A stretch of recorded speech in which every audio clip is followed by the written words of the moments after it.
नमस्कार विद्यार्थी मित्रांनो, सरस्वती पब्लिकेशन या यूट्यूब चॅनलमध्ये मी आपल्या सर्वांचं स्वागत करत आहे.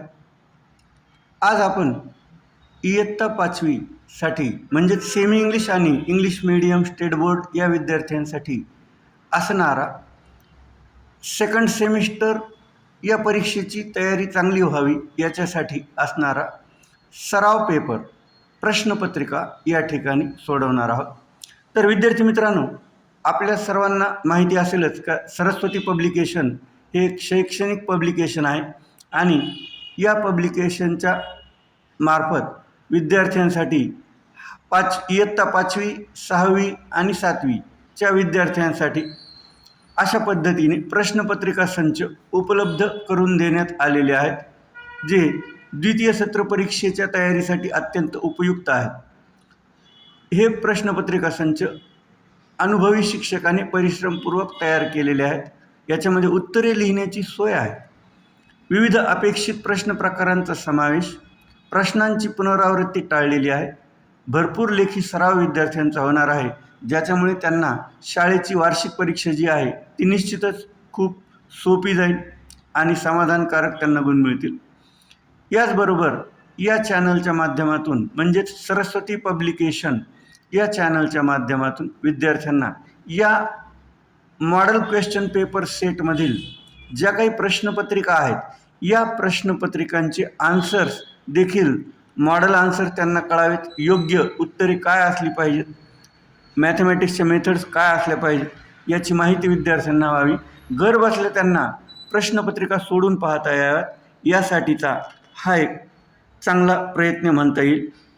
तर विद्यार्थी मित्रांनो, आज आपण या प्रश्नपत्रिका संचमधील सेमी इंग्लिश आणि इंग्लिश मीडियमच्या स्टेट बोर्डच्या विद्यार्थ्यांसाठी असणारा क्वेश्चन पेपर नंबर 1 या ठिकाणी सॉल्व करायला घेतलेला आहे. तर ज्या विद्यार्थ्यांनी हा प्रश्नपत्रिका संच विकत घेतलेला असेल आणि सोडवलेला असेल त्यांनी व्यवस्थित तुम्ही लिहिलेली आन्सर्स म्हणजेच उत्तरे जी आहेत ती तपासून पाहायची आहेत की सरांनी काय सांगितलेलं आहे आणि तुम्ही काय लिहिलेलं आहे, किंवा जे उत्तरं तुम्ही लिहिलेले आहेत त्याच्या मागची कारणं काय आहेत किंवा ग्रामर काय आहे. तर चला सुरुवात करूया. एकूण वेळ 2 तासाचा दिलेला आहे, परंतु इंग्रजीचा पेपर विद्यार्थ्यांचा बराच कमी वेळेमध्ये पूर्ण होत असतो. तर अतिशय आकर्षक अशा प्रकारची मांडणी या पेपरची आपण पाहू शकतो या ठिकाणी. तर सुरुवात करूया. Saraswati publication second semester exam model question paper number 1. तर विद्यार्थी मित्रांनो, हा एक 40 गुणांचा पेपर आहे आणि सर्व प्रकारचे प्रश्न प्रकार यामध्ये जे परीक्षेला येऊ शकतात द्वितीय सत्र समाविष्ट करण्याचा प्रयत्न केलेला आहे. तर question number 1, do as directed. सांगितल्याप्रमाणे लिहा किंवा करा. त्याच्यातला sub question number A, give appropriate name to the pictures below. खाली दिलेल्या चित्रांना योग्य ती नावे लिहिण्यास सांगितलेली आहे. अतिशय सोपा प्रश्न आहे हा, 2 गुणांसाठी दिलेला आहे. तर आपण नाव देऊया. Number 1, 2, then 3 and 4. So the first picture is of a lion. You can write lion or a lion. Okay, a lion.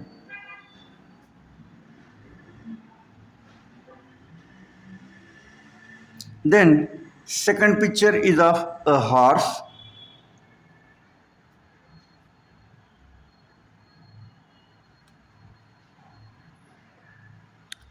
Then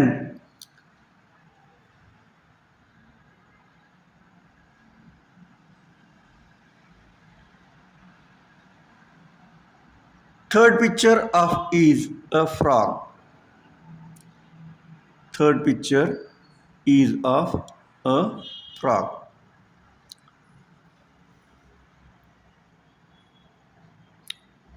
You should write a frog. And the fourth picture is of a duck.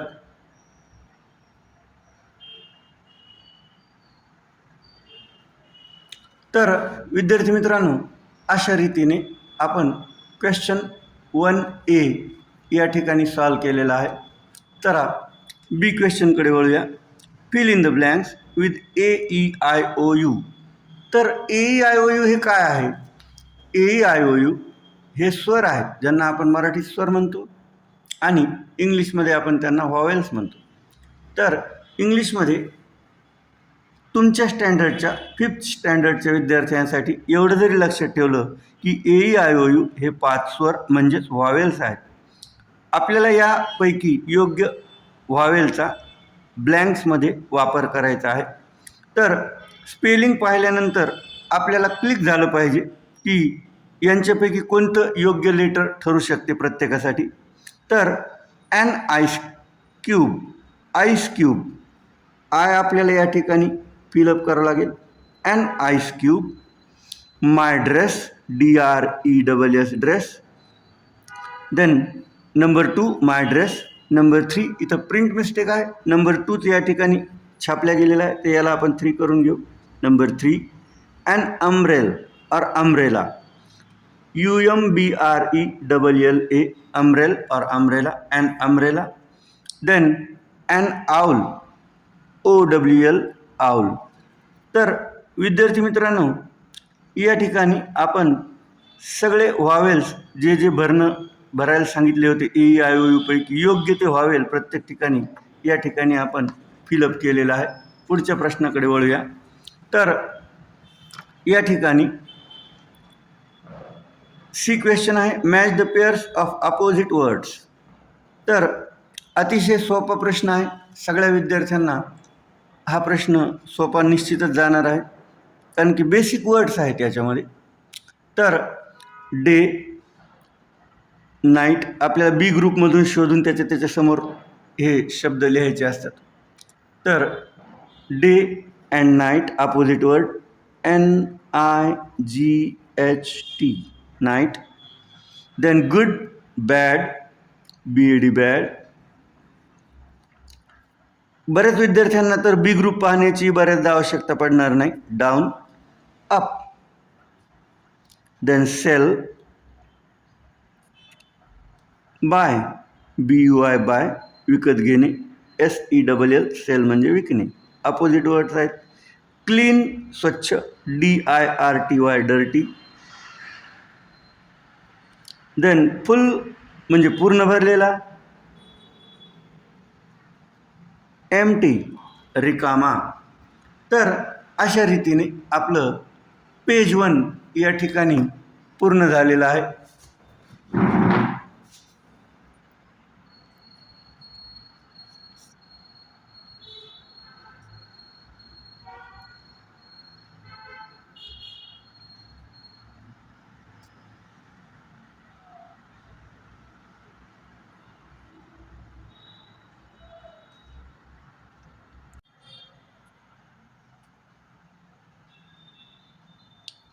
Let's continue.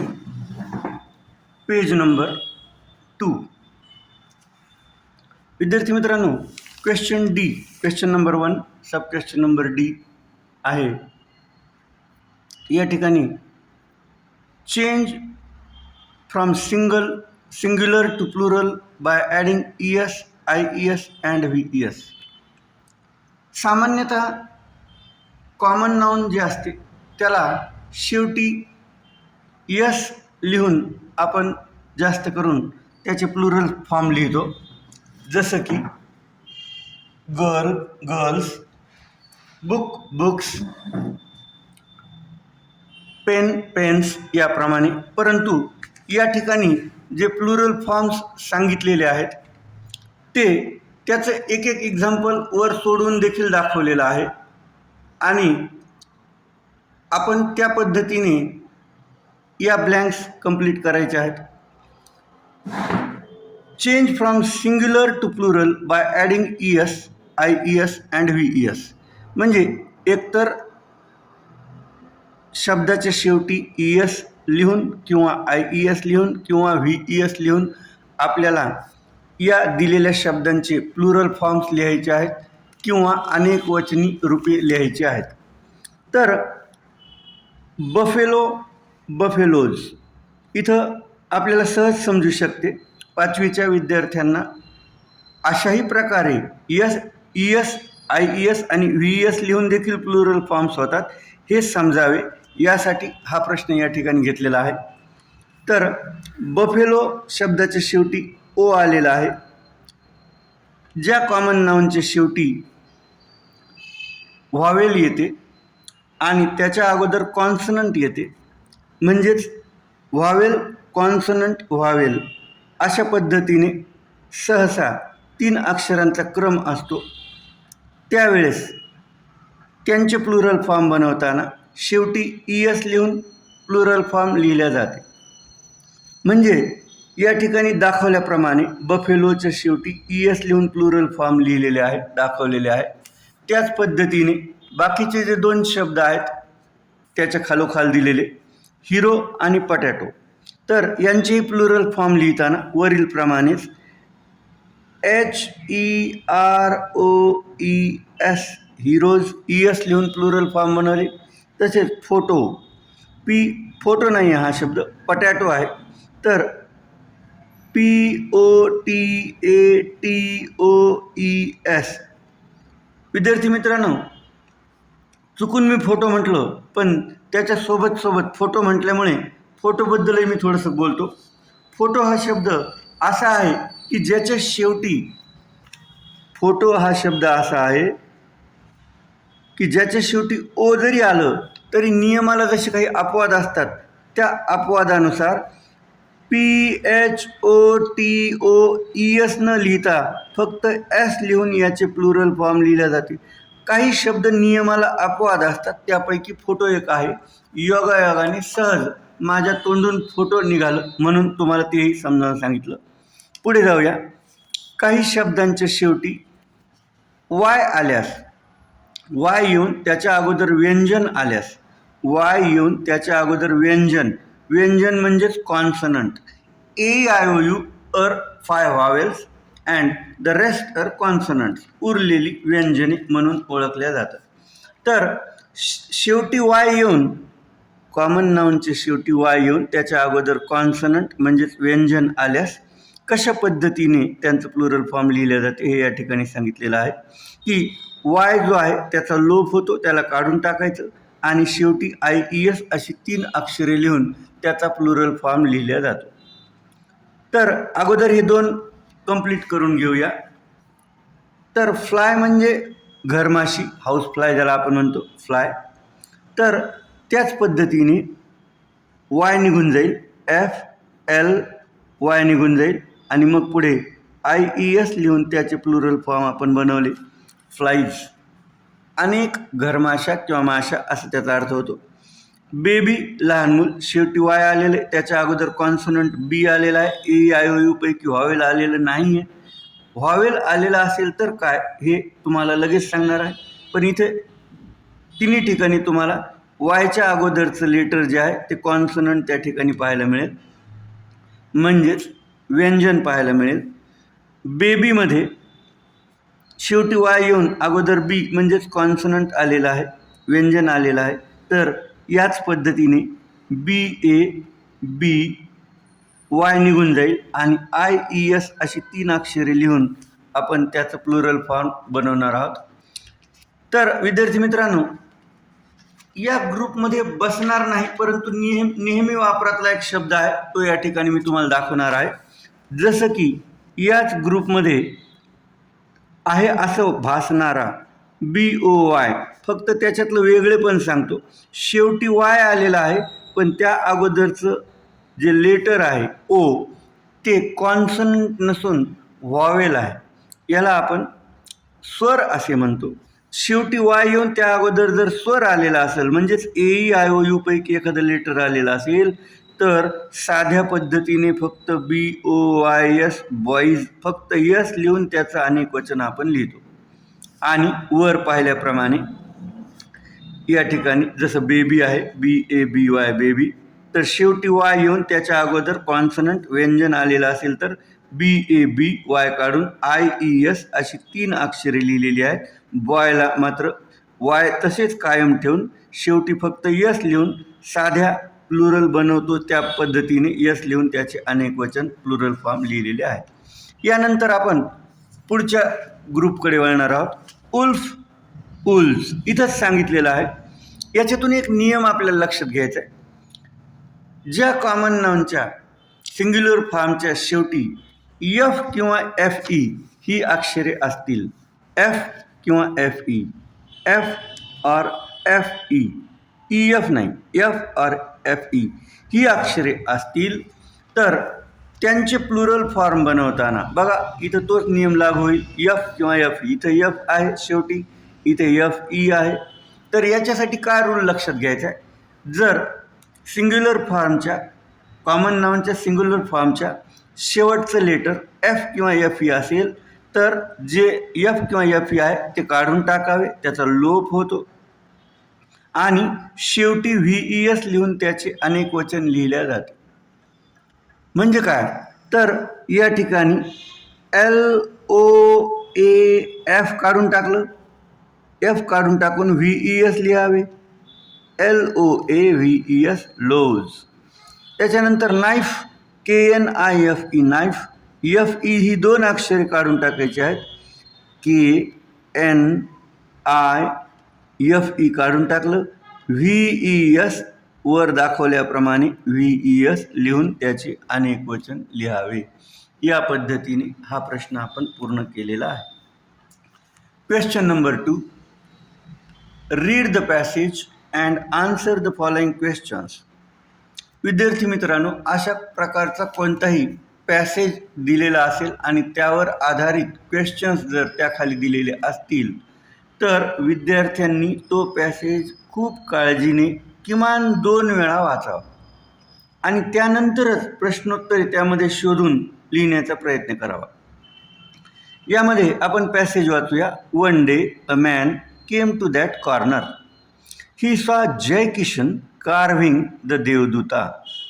He saw how beautiful the carving looked. He saw how carefully and lovingly Jai Kishan worked. The man smiled. He asked Jai Kishan, "Why do you take such trouble with the garments? No one will see your work in this dark corner. No one will know who did it." तर विद्यार्थी मित्रांनो, हा आहे तुमच्या पाठ्यपुस्तकातील टेक्स्टबुकमधील passage आणि त्याच्यावर आधारित questions खाली दिलेले आहेत. Answer in one word question आहे. Answer in one word, what was the name of the stone carver. तर काळजीपूर्वक आन्सर शोधून लिहायचे. माझ्या माहितीप्रमाणे काही विद्यार्थी देवदूता हे एक नाउन या ठिकाणी दिसते म्हणून देवदूता पण लिहितील, परंतु देवदूता हे आन्सर नाही आहे. One day a man came to that corner. एक दिवस एक मनुष्य त्या कोपऱ्यामध्ये आला जिथे जो शिल्पकार होता तो काम करत होता. He was Jai Kishan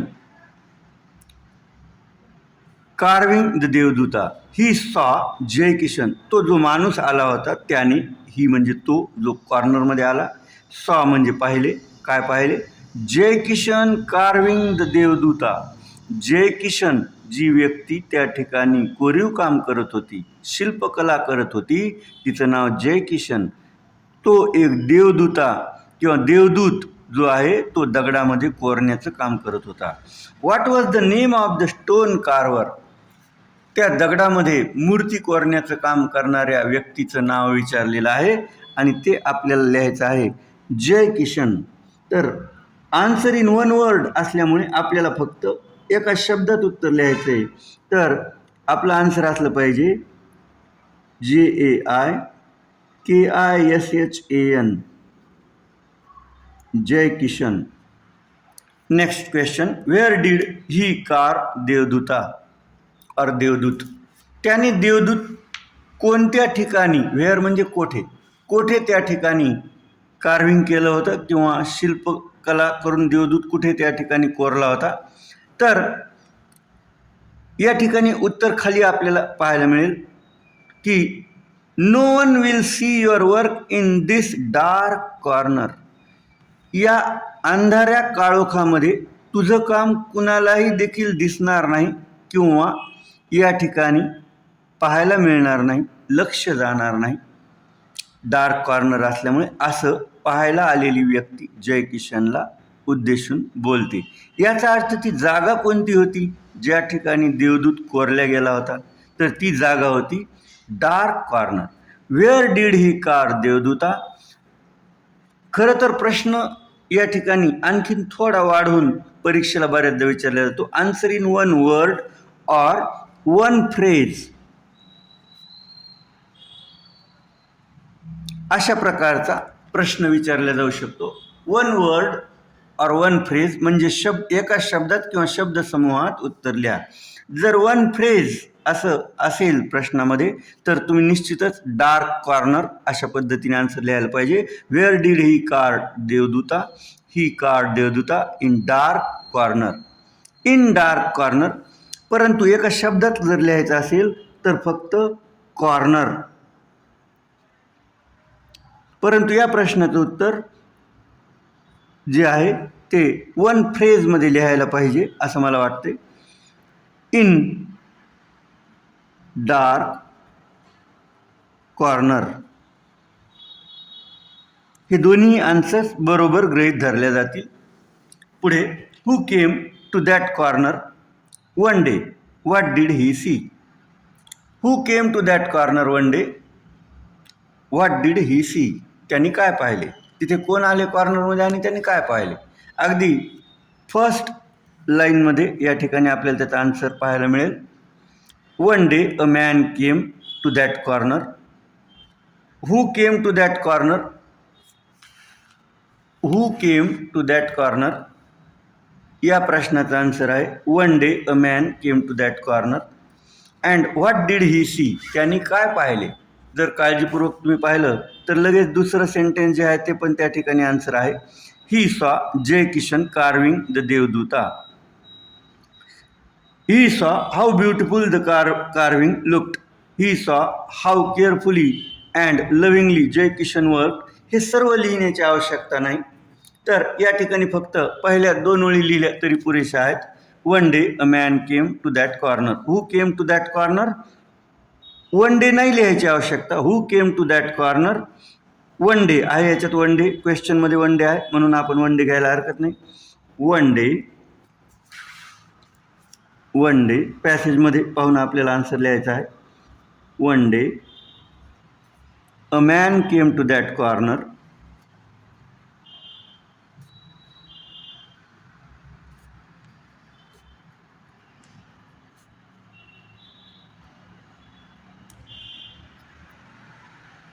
He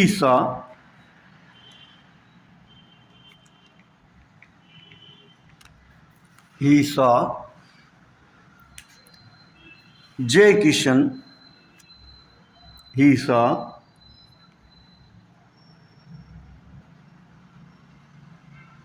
Jay Kishan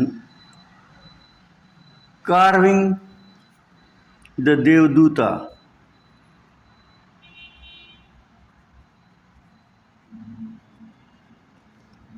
तर तुम्ही आन्सर्स लिहिलेलेच असतील ते तुम्ही चेक करून घ्यायचं आहे. विद्यार्थी मित्रांनो, पब्लिकेशनच्या माध्यमातून क्वेश्चन पेपर्स तुमच्यापर्यंत पोचले असतील आणि तुम्ही त्याचा वापर करत असाल तर तुम्हाला हे क्वेश्चन पेपर सोडवताना काय वाटले आणि त्याचबरोबर त्याचे आन्सर्स अशा पद्धतीने यूट्यूबवर तुमच्या घरापर्यंत पोचवण्याचा हा जो माझा प्रयत्न आहे तो कसा वाटला हे निश्चितच कमेंटमध्ये तुम्ही सांगावं अशी माझी अपेक्षा आहे. पुढे जाऊया. Find and write opposite words from the passage. त्याच्यातलंच सी सब क्वेश्चन आहे. तर ब्राईट याचा अपोजिट वर्ड पॅसेजमध्ये डार्क असा आहे, तुम्ही शोधलं तरी लक्षात येईल. Dark corner. अगली. अगली म्हणजे कुरूप. कुरूप शब्दाचा अर्थ होतो दिसायला वाईट, खराब. तर याच्या अपोजिट वर्ड पॅसेजमध्ये जो आहे तो आहे ब्युटिफुल.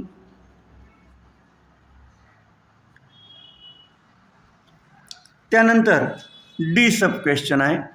डी सब क्वेश्चनमध्ये find past form of the passage. Find past form from the passage. तर SEEC याचा पास्ट फॉर्म पॅसेजमध्ये सॉ दिलेला आहे. देन कम, केम, फक्त एका लेटरचा फरक होईल, COME च्या ऐवजी CAME पॅसेजमध्ये आहे. तसं तर हे बेसिक पास्ट फॉर्म्स आपल्याला पाठ असण्याची आवश्यकता असते. टी क्वेश्चन आहे, who makes articles like tabla, chair, it's etcetera from wood. लाकडापासून तबला, माझ्या उच्चार करण्यात चूक झाली. Who makes articles like table, chair, etcetera from wood असा प्रश्न आहे. कधीकधी चुकून वेगळं वाचण्यात येऊ शकतं. तर चेअर, टेबल असा प्रश्न आहे. लाकडापासून खुर्ची, टेबल अशा वस्तू कोण बनवतं? तर याचा आन्सर देखील आपण एका शब्दात लिहू शकतो, कार्पेंटर.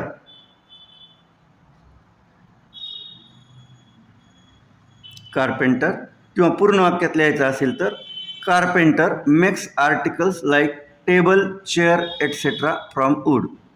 तर हूच्या प्रश्नाचा आन्सर कशा पद्धतीने लिहायचं आहे हे या ठिकाणी समजून घ्यायचं आहे. हूच्या प्रश्नाचं आन्सर लिहिताना नेहमी फक्त हू म्हणजे कोण, आन्सरचा एक शब्द लिहून बाकीचं पूर्ण सेंटेन्स जे आहे ते जशाल तसं आपण कंटिन्यू करावं. जर कंप्लीट किंवा फुल सेंटेन्समध्ये आन्सर लिहायचं असेल तर carpenter makes articles like table, chair, etcetera. Table, chair, table, then chair, etcetera from wood. तर अशा रीतीने हा प्रश्न झालेला आहे. Next question, who makes pots and pitchers from clay. Clay शब्दाचा अर्थ चिखल, माती, भिजवलेली माती. तर भिजवलेल्या मातीपासून माठ किंवा रांजण, इतर भांडी अशा प्रकारच्या मातीच्या वस्तू कोण बनवतं? The Potter. त्याचा आन्सर येईल द पॉटर, POTTER. पॉटर शब्दाचा अर्थ कुंभार होतो. आणि बाकीचं सेंटेन्स आपल्याला हूच्या प्रश्नाचं उत्तर लिहिताना आन्सरचा शब्द लिहिला द पॉटर. तसं इथं पण द कार्पेंटर लिहायला हरकत नाही, द कार्पेंटर. एक त्याला थोडं वेटेज प्राप्त होतं शब्दाला, the carpenter. The Potter, the Potter makes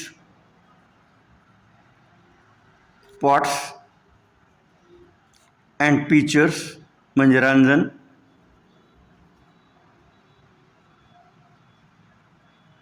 from clay.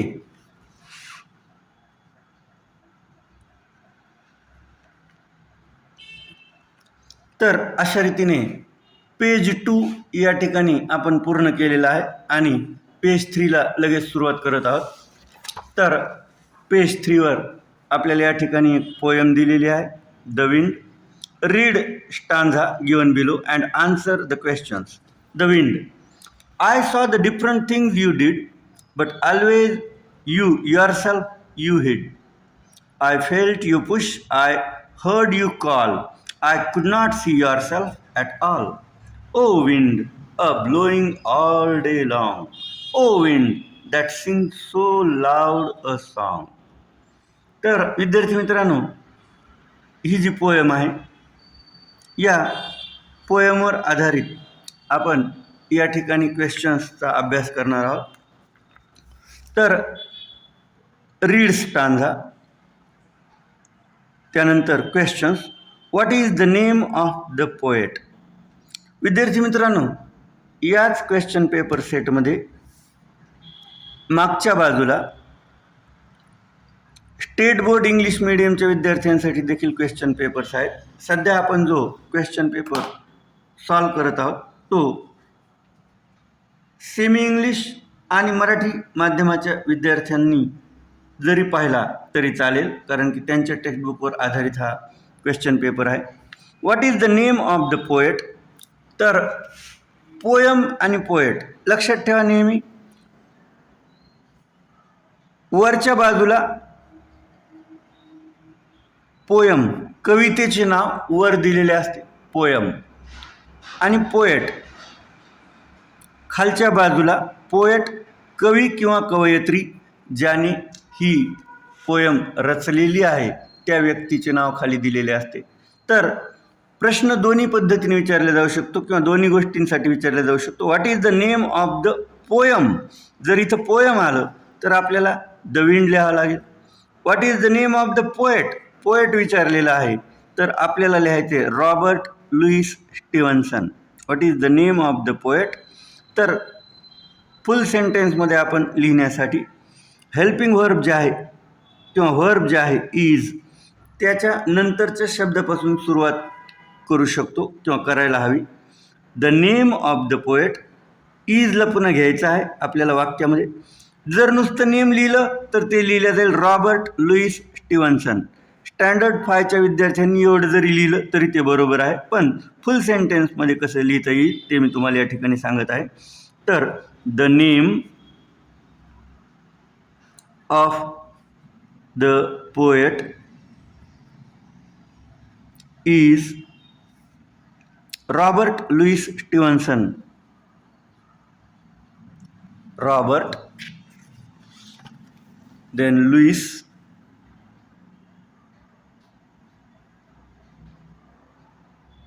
Lewis स्टीव्हन्सन.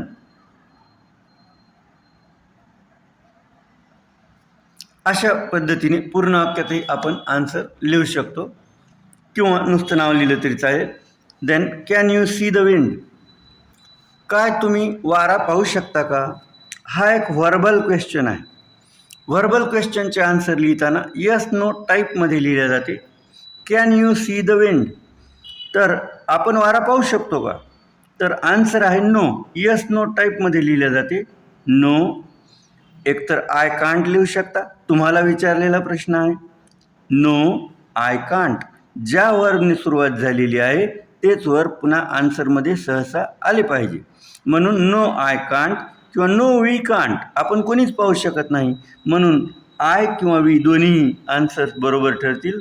No we cannot. No we कॅनॉटचाच कॅनॉटचेच ॲब्रिव्हिएशन आहे कांट. छोटे रूप कांट वापरलेले आहे. No we can't. तर विद्यार्थी मित्रांनो, या ठिकाणी आपण नवीन प्रकार अभ्यासलेला आहे की व्हर्बल क्वेश्चनचं आन्सर कसं लिहावं. ठीक आहे. तर एखादा व्हर्बल क्वेश्चन या ठिकाणी आणखीन एक समजावून सांगतो बघा. जसं की इज, पहा लक्ष द्या, व्हर्बल क्वेश्चन व्हर्बने सुरू झालेला. Is he your friend? Is he your friend? काय तो तुझा मित्र आहे? Is he your friend? तर आन्सर लिहिताना जर तुम्हाला होकारार्थी लिहायचं असेल तर तुम्ही लिहायला पाहिजे yes, yes he is. Is हीचं ही इज करायचं तुम्हाला फक्त. Yes he is. हेच आन्सर जर एखाद्या विद्यार्थ्याला नकारार्थी लिहायचे तर तो लिहिणार नो ही इज नॉट, म्हणजे इजंट. No he isn't. या पद्धतीने जर नो वापरलं, नोने सुरुवात केली तर पुढे नॉट आलंच पाहिजे, आणि यस वापरलं तर पुढे नॉट घ्यायची गरज नाही, घेऊ नये, कारण की हे होकारार्थी उत्तर होईल. यस ही इज, हो तो माझा मित्र आहे. No he isn't. एक आणखीन गोष्ट अशी आहे की ज्या हेल्पिंग व्हर्बने क्वेश्चनला सुरुवात झालेली आहे तेच हेल्पिंग व्हर्ब पुन्हा उत्तरात तुम्हाला घ्यावे लागते. यस ही इज, भले तुम्ही होकारार्थी उत्तर लिहा किंवा नकारार्थी लिहा, परंतु सर्व प्रश्नांची उत्तरे दोन्ही पद्धतीनं लिहिल्या जाऊ शकत नाहीत. जसं की can you see the wind? आता आपण कोणीच पाहूच शकत नाही, तर कुणी हे लिहू शकणार नाही yes I can see the wind. तर त्या ठिकाणी नोनेच आन्सर लिहावं लागेल कंपल्सरी. नो आय कांट किंवा नो वी कांट. तर पुढे जाऊया. Right any two things that the wind can do. वारा करू शकत असेल अशा कोणत्याही दोन गोष्टींची नावं लिहायला सांगितलेली आहेत. तर ते आपल्याला पोएममध्ये या ठिकाणी पाहायला मिळतील. I saw the different things you do but always you yourself you hid. I fail you push. तर विद्यार्थी बरेचसे काही विद्यार्थी लिहितील पुश. बरोबर आहे, कारण की वर्ब आहे आणि वारा लोटण्याचं, ढकलण्याचं, एखाद्या वस्तूला उडवण्याचं काम करतो, तर पुश बरोबर आहे. आय हर्ड यू कॉल म्हणजे त्याचा साऊंड देखील येतो, तर ते पुढं दिलेलंच आहे. I could not see yourself at all. O wind blowing all day long. A blowing, blow म्हणजे वाहने. तू पूर्ण वेळ वाहत असतो. वारा काय करतो तर वाहतो. तर ब्लो हा शब्द देखील आपण त्या ठिकाणी त्याच्यासाठी लिहू शकतो. काय करतो? O wind that sing so loud a song म्हणजे तो गाणं पण गातो, वाहतो पण, गाणं पण गातो आणि या ठिकाणी एखाद्या गोष्टीला उडवू शकतो, धक्का देऊ शकतो. तर या पद्धतीने आपण write any two things that the wind can do याचा आन्सर लिहिताना, write any two things that the wind can do याचा आन्सर लिहिताना पुश लिहू शकतो. PUSH push. Then blow BLOW blow. Sing SING sing म्हणजे वारा ज्यावेळेस झाडांमधून वगैरे वाहतो तर एक प्रकारचा ध्वनी निर्माण होतो, ज्याला आपण सिंग म्हणतो. तर find and write rhyming words for. तर रायमिंग वर्ड्स आपण पोएममधून शोधून लिहायचे, कॉल आणि लॉंग या दोन शब्दांना. तर रायमिंग वर्ड्स हे नेहमी पोएममध्ये ओळींच्या शेवटी शेवटी असतात. कॉल ऑल ही एक पेअर आहे आणि लॉंग सॉन्ग, लॉंगचा रायमिंग वर्ड या ठिकाणी सॉन्ग दिलेला आहे. बऱ्याचदा रायमिंग वर्ड्स हे एकाखाली एक दोन ओळीमध्ये शेवटी शेवटी येतात. कधी कधी एक ओळीच्या आड देखील ते दिलेले असू शकतात. तर या ठिकाणी कॉल ऑल आणि लॉंग सॉन्ग अशा दोन पेअर्स या ठिकाणी तयार झालेले आहेत. Call all, then long song. तर अशा रीतीने क्वेश्चन नंबर 3A जो आहे तो या ठिकाणी संपलेला आहे. त्यानंतर आपण बीकडे वळूया. तर या ठिकाणी आणखीन एक छोटीशी प्रिंट मिस्टेक आहे की क्वेश्चन नंबर 3A असा सब क्वेश्चन या ठिकाणी छापायचा राहून गेलेला आहे. तर जे जे लक्षात येईल मला तुम्हाला समजावून सांगताना त्यावेळेला प्रिंट मिस्टेक देखील मी तुम्हाला सांगत आहे.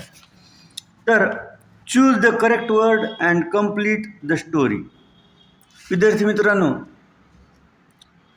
या ठिकाणी एक स्टोरी दिलेली आहे आणि त्या स्टोरी कंप्लीट करण्यासाठी त्याच्या वरच्या बाजूला या ठिकाणी ब्रॅकेट्समध्ये काही शब्द दिलेले आहेत.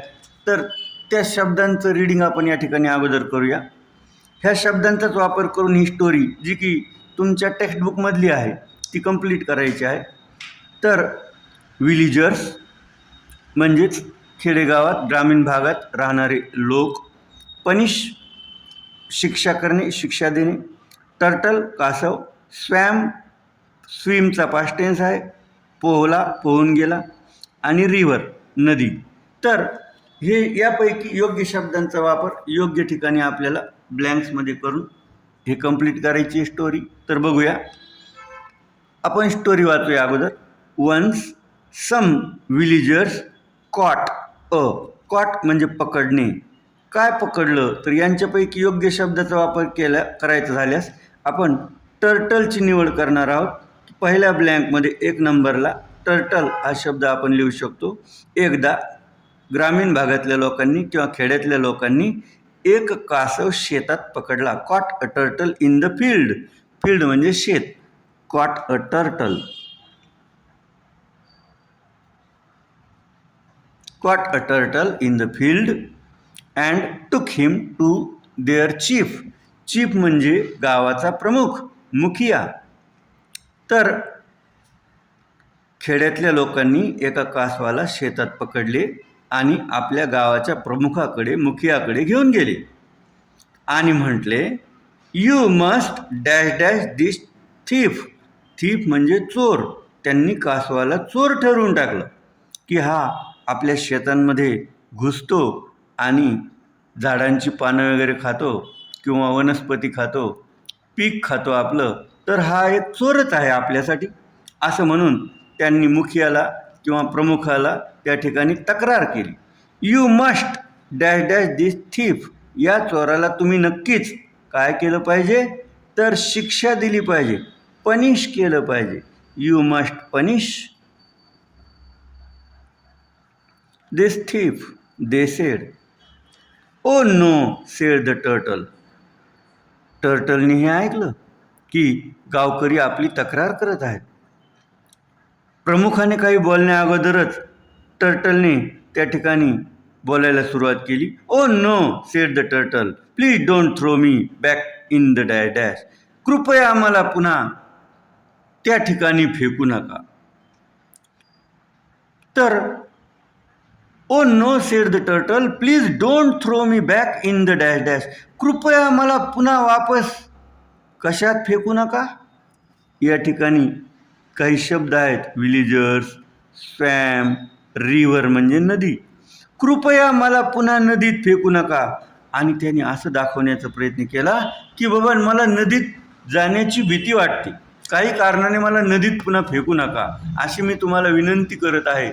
जणू काही असाच देखावा त्यांनी त्या ठिकाणी निर्माण केला. Oh no said the turtle, please don't throw me back in the river. मला पुन्हा काहीही करून रिव्हर म्हणजे नदीत परत फेकू नका, असं त्यांनी दाखवलं. According to chief's command. शेवटी चीफने असा विचार केला की याला नक्कीच नदीची काहीतरी भीती बसलेली आहे, काहीतरी प्रॉब्लेम आहे. असं करा, याला जर शिक्षा द्यायचीच आहे तर द्या फेकून परत नदीमध्ये. According to the chief's command म्हणजे त्याच्या आज्ञेनुसार dash dash threw the turtle back into the river. Who threw the turtle back into the river? Villagers. Villagers threw the turtle back into the river. त्या ग्रामीण भागातल्या लोकांनी म्हणजेच विलेजर्सनी त्या टर्टलला परत नदीमध्ये फेकले. आता नदी तर त्याचे राहण्याचे ठिकाण आहे, हॅबिटॅट आहे, रहिवास आहे, तर त्या ठिकाणी फेकू नका असं तो मुद्दाम म्हणाला.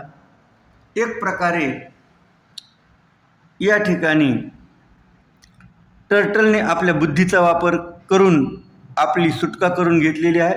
The turtle laughed and laughed. ज्यावेळेस नदीमध्ये त्याला फेकलं गेलं, लोकांनी नदीत फेकलं, त्यावेळेस नदीत पडल्याबरोबर तो खूप हसला. Laughed and laughed and dash dash away merrily म्हणजे आनंदाने. And dash dash away merrily याचा अर्थ एकच शब्द राहिलेला आहे, swam, SWAM, swam away merrily. आणि अतिशय आनंदाने तो त्या ठिकाणी पोहून गेला किंवा दूरपर्यंत पोहत गेला असा त्याचा अर्थ आहे. तर या ठिकाणी कासवाने आपली अक्कल हुशारी वापरून विलेजर्सपासून सुटका करून घेतलेली आहे. तर ही एक छान छोटीशी स्टोरी तुमच्या टेक्स्टबुकमध्ये आहे. तर आपण पेज नंबर 4कडे वळूया. हे लास्ट पेज आहे आपल्या या क्वेश्चन पेपर नंबर 1चे. तर question number 4A, choose and write correct form of verb and complete the following. तर विद्यार्थी मित्रांनो, आपल्याला या ठिकाणी व्हर्बचे योग्य ते रूप, फॉर्म म्हणजे रूप, योग्य ते रूप वापरायचे आहे. प्रत्येक ब्लँकच्या नंतर व्हर्बची काही रूपे दिलेली आहेत, एकापेक्षा जास्त. पैकी योग्य तो फॉर्म वापरून आपल्याला हा जो एसे आहे हा एसे कंप्लीट करायचा आहे. एसे आहे माय बायसिकल. चला सुरू करूया. यस्टरडे म्हणजे काल, कालची गोष्ट चालू आहे. Yesterday it dash dash my birthday. कालची गोष्ट चालू असल्यामुळे वज म्हणजे होता, होती, होते या शब्दाचा आपल्याला वापर करावा लागेल. इज म्हणजे आहे, आपण हे प्रेझेंट टेन्ससाठी वापर करतो इज, परंतु कालची गोष्ट चालू असल्यामुळे आपल्याला वॉज या ठिकाणी घ्यावं लागेल. यस्टरडे इट वॉज, त्याला वॉज पण काही विद्यार्थी किंवा शिक्षक वाचू शकतात, त्याला वॉज देखील वाचता येईल. Yesterday it was my birthday, काल माझा वाढदिवस होता. माय पॅरेंट्स, आता कालची गोष्ट चालू आहे म्हणून my parents dash dash me a brand new bicycle. Gifts gifted, past tense पाहिजे आपल्याला म्हणून ईडी लागलेला पास्ट टेन्स घेणं आवश्यक आहे. Gifted, my parents gifted me a brand new bicycle. Gifts हा शब्द फक्त तेव्हाच वापरला जातो थर्ड पर्सन सिंग्युलर जर सब्जेक्ट असेल आणि जर प्रेझेंट टेन्स असेल सिंपल प्रेझेंट टेन्स तरच फक्त वर्बला यस किंवा ईएस लागते. इथे मात्र तसं नाही, पास्ट टेन्स असल्यामुळे आपण गिफ्टेड वापरलेला आहे. तर पुढे जाऊया. इट इज रेड म्हणजे माझी सायकल लाल आहे. ॲट्रॅक्टिव्ह आहे, दिसायला खूप आकर्षक आहे. अँड मॉडर्न, अतिशय छान मॉडर्न आधुनिक काळातली जी सायकल असते ती खूप छान मॉडर्न अशा प्रकारची सायकल आहे. ऑल माय फ्रेंड्स डॅश डॅश माय बायसिकल व्हेरी मच. माझ्या सर्व मित्रांना, आता लाईक वापरावं का लाईक्ड वापरावं हे आपल्याला ठरवायचे. माझ्या सर्व मित्रांना ऑल माय फ्रेंड्स लाईक्ड माय बायसिकल, तर या ठिकाणी पुन्हा पास्ट टेन्स वापरायचा आहे आपल्याला. LIKED, लाईक्ड माय बायसिकल, सर्व मित्रांना माझी सायकल खूप आवडली. Each one of them took a ride around, या ठिकाणी आपल्याला पुन्हा V2 second form of verb म्हणून टुक शब्दाचा वापर करायचा आहे. टेकिंग तेव्हा आले असते जर या ठिकाणी इज, वज, शल बी किंवा जास्त करून इज, वज अशा प्रकारचे हेल्पिंग वर्ब झाले असते अगोदर, तर मग टेकिंग आले असते. या ठिकाणी आपल्याला सेकंड फॉर्म ऑफ वर्ब म्हणून टुकचा वापर करणं आवश्यक आहे. तर देअर कॉम्प्लिमेंट वॉज, त्यांचा अभिप्राय असा होता माझी सायकल चालवल्यानंतर, इट्स व्हेरी नाईस. त्यांनी मला काल सांगितलं की तुझी सायकल खूप छान आहे. I will dash dash to school on my new bicycle.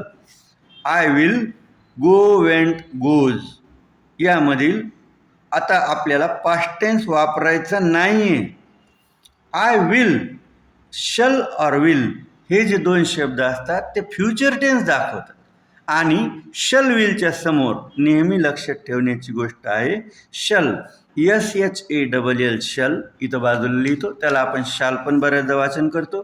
SHALL शल और विल हे दोन शब्द जे आहेत यांच्यासमोर V1 यांच्यासोबत V1 म्हणजेच फर्स्ट फॉर्म ऑफ वर्ब वापरल्या जाते आणि ते प्लेन वापरावे लागते. त्याला यस, इयस, ईडी इत्यादी काही लागलेलं नाही पाहिजे. इथं इयस लागलेलं ते पण लागलेलं चालणार नाही. जर शलविलच्या सोबत समोर वापरायचं आहे तर आपल्याला त्याचं प्लेन फॉर्म म्हणजेच मूळ रूप जवळपास ज्याला आपण म्हणतो. तर गो हा फर्स्ट फॉर्म वापरायचा आहे, plain first form. I will go, शलविलच्या समोर फर्स्ट फॉर्म येत असतो आणि तो पण यस किंवा इयस न लावता. तर अशा रीतीने हाही एक नियम म्हणून लक्षात ठेवा. I will go to school on my new bicycle and follow traffic rules, आणि मी सर्व रहदारीच्या नियमांचे पालन करणार आहे. तर एक छान अशा प्रकारे या ठिकाणी तुम्हाला व्हर्बचा वापर कशा रीतीने करायचा आहे याच्यासाठी हा एक अनसीन पॅसेज या ठिकाणी बनवून दिलेला आहे. आणि पुढे translate into your mother tongue असा एक प्रश्न आहे, तर त्याचे देखील भाषांतर या ठिकाणी आपण लिहूया. या ठिकाणी आपण translate into your mother tongue or Marathi अशा प्रकारे प्रश्न असू शकतो. तर आपण मराठीमध्ये या ठिकाणी भाषांतर करणार आहोत. I am the music man. Music man याला आपण संगीतकार असा शब्द वापरू शकतो. I am the music man, तर मी एक संगीतकार आहे.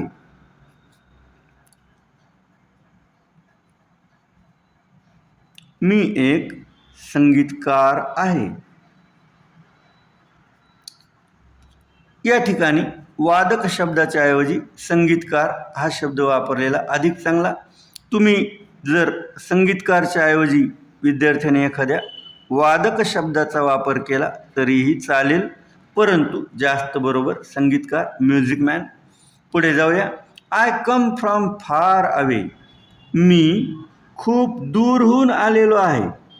मी खूप दूरहून आलेलो आहे.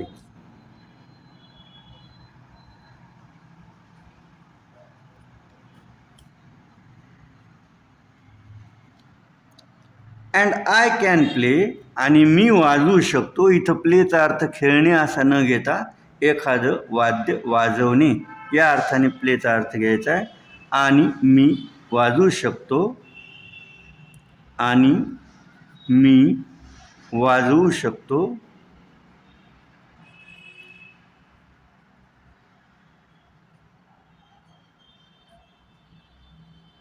What can you play. तू काय बरं वाजवू शकतोस. तू काय वाजवू शकतोस.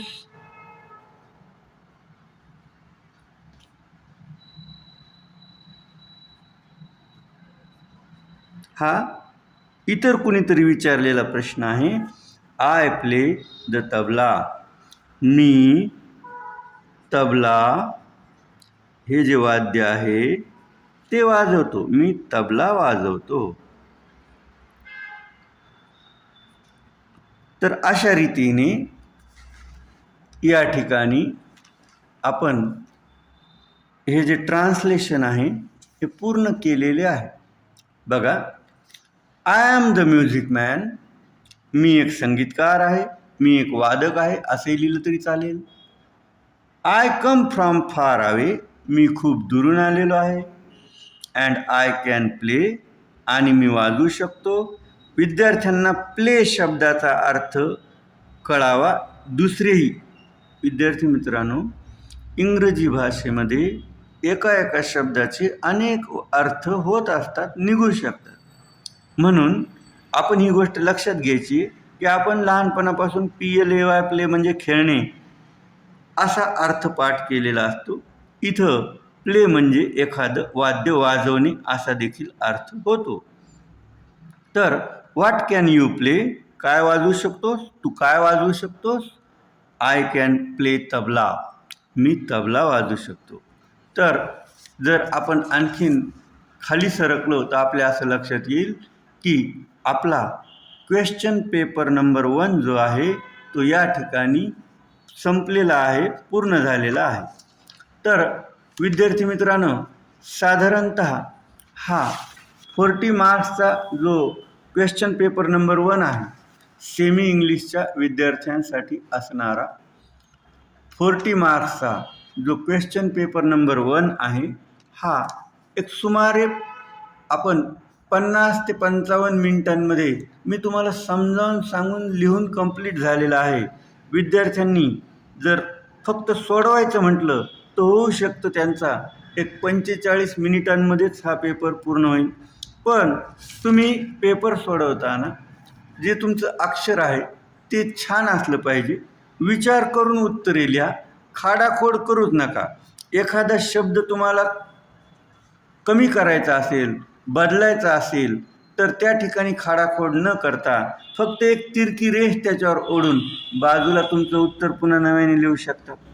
तर आपला पेपर जास्तीत जास्त स्वच्छ कसा असेल याकडे देखील आपण लक्ष द्यावे.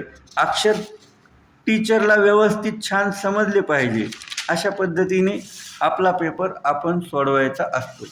तर या पद्धतीने हा पेपर या ठिकाणी आपण 4 पेजेसचा पेपर सोडून कंप्लीट केलेला आहे. तर माझा हा प्रयत्न नक्कीच तुम्हाला आवडला असेल. तर विद्यार्थी मित्रांनो, 5th, 6th, 7thसाठी अशा प्रकारचे क्वेश्चन पेपर सेट सरस्वती पब्लिकेशनच्या माध्यमातून विद्यार्थ्यांना पुरवलेले आहेत. ज्या विद्यार्थ्यांना मिळाला नसेल, बाजारात उपलब्ध झालेलं नसेल किंवा ते या पुस्तकापर्यंत पोचू शकले नसतील, त्यांनी पुस्तकाच्या मागच्या बाजूला कॉन्टॅक्ट नंबर देखील दिलेला आहे, यावर देखील संपर्क करू शकता. तसंच आज जो पेपर तुम्हाला समजावून सांगितला, हे तर सांगाच की हा क्वेश्चन पेपर सेट तुम्हाला कसा वाटला. त्याचबरोबर हेही सांगा की आज जो पेपर समजावून सांगितला याचा तुम्हाला कितपत फायदा झाला. तुमच्या कमेंट्समुळे मला काम करायला मदत मिळते. तर विद्यार्थी मित्रांनो, माझं नाव प्रवीण पांडव आहे आणि हा जो प्रयत्न आहे तो तुम्हाला कसा वाटला हे ऐकण्यासाठी माझे कान आतुर झालेले आहेत. तर निश्चितपणे तुमचे कमेंट तुम्ही करा. याचबरोबर आपलं हे जे एज्युकेशनल चॅनल आहे सरस्वती पब्लिकेशन, तर हे यूट्यूबवर तुम्हाला सबस्क्राईब करायला पाहिजे, कारण की नेहमीच या क्वेश्चन पेपर्सच्या माध्यमातून तुम्हाला इंग्लिश, मॅथमॅटिक्स, सायन्सचा अभ्यास त्या ठिकाणी नियमितपणे करता येईल. जरी काही विद्यार्थ्यांना हे पुस्तक या ठिकाणी मिळालेलं नसेल, क्वेश्चन पेपर सेट मिळालेला नसेल, तरी देखील तुम्ही हे व्हिडिओज जर पाहिले तर तुम्हाला परीक्षेत वेगवेगळ्या प्रकारचे क्वेश्चन्स कसे सॉल्व करायचे असतात याची चांगली कल्पना येईल. मी द्वितीय सत्र परीक्षेसाठी म्हणजेच सेकंड सेमिस्टर एक्झामसाठी तुम्हा सर्व विद्यार्थ्यांना मनोमन शुभेच्छा व्यक्त करतो आणि आजचा हा व्हिडिओ आपण संपूया. मी तुमचा निरोप घेत आहे. धन्यवाद. थँक्यू.